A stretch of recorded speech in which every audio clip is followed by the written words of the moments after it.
Okay, so there was a little bird, and I took it in, and it couldn't fly, and I fed it, and now it can fly, and now it follows me. And now watch me as I call upon my birds. Mr. Seagull!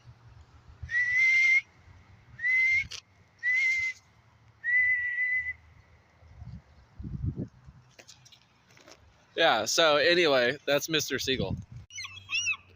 So that's Daphne, and then that's Mr. Seagull. Daphne, I fed them before they could fly, and Mr. Seagull right here has taken in a whole different bird that's not his. And I've been feeding this bird for about 2 months now. And I don't know if it knows how to eat worms or not. It makes me nervous, but it's a beautiful bird. Mr. Seagull.